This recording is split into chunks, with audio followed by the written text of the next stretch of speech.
Hey everybody, Shoebox Legends here. Thanks for joining me for another Signature Sundays episode where we look at an autographed card from my collection. And this is going to be just a quick one this week.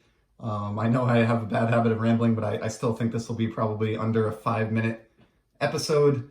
We're just going to look at a single autographed card from my collection that I'm really proud of and hold near and dear. It's not necessarily very valuable, but I mentioned in my very first video and a few times since that what got me into collecting for the very first time in my life as a kid and sort of planted the seed in me that's still there to this day was collecting 1989-90 Topps and O-Pee-Chee hockey cards with my brothers and my dad bringing us home packs after work and us ripping at the kitchen table and trading and sorting into our binders. Showed off my original binder that I still have with my cards in it from the winter of '89 in that very first episode, number 1, and hold that near and dear to my collecting heart. And in case you haven't guessed, this week's autograph card is from that set, which is why it's so special to me. I don't work on this very actively, but I've sort of passively over the years been accumulating autographed versions of the cards from that very first set, and have one to share with you this week. So this is a guy who's in the Hall of Very Good, Theo Fleury of the Calgary Flames here, and most notably of the Flames. Theo did a great job here on this O-Pee-Chee card with a bold blue autograph. This is considered his rookie card. He was only in O-Pee-Chee in 1989. You can see on the back here, he's card number 232. The Topps release in '89-90 was smaller, as it often was, than the O-Pee-Chee release at 198 cards. So Theo did not make the top set, and his rookie is in O-Pee-Chee only. And he did a very nice job signing this one. Just great bold signature here with a nice thick Sharpie, very legible and clear. A lot of the cards in this set have some darker photographs and darker elements to them that make the autographs a little bit tough in some cases. But this one actually looks really clear, and props to Theo. Fleury, of course, had a lengthy career at the NHL level.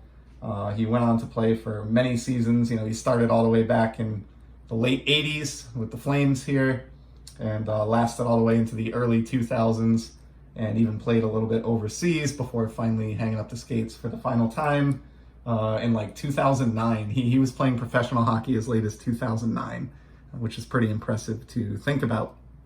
And for me, this is always a card that I thought was cool.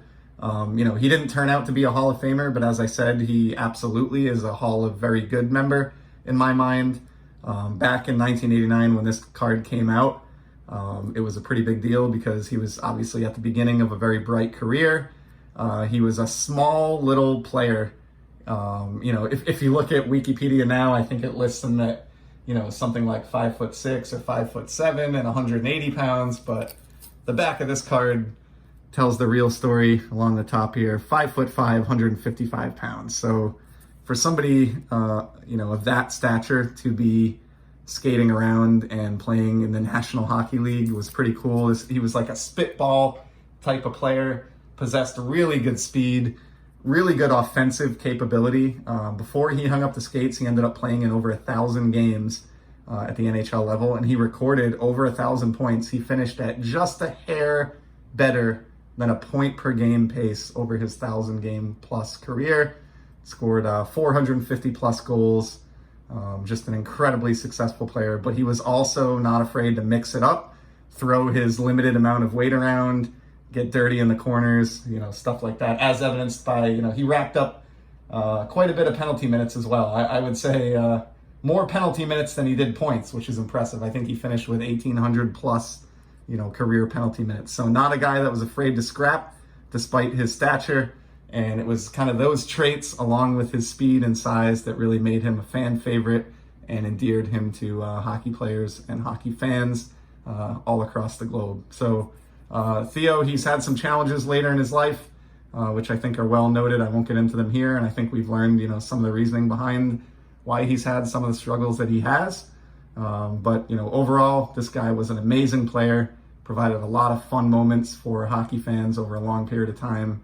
And I'm very honored to have this extremely nice looking slabbed autograph rookie in my sort of collection of 1989 related hockey items. So yeah, that's a wrap for this week. Thanks for joining me to check out my Theo Fleury autograph, and I'll be back in the future with some more sports card content, including some future Signature Sundays autograph episodes. Until then, I hope everybody stays safe, keep on enjoying collecting, and take care of yourselves.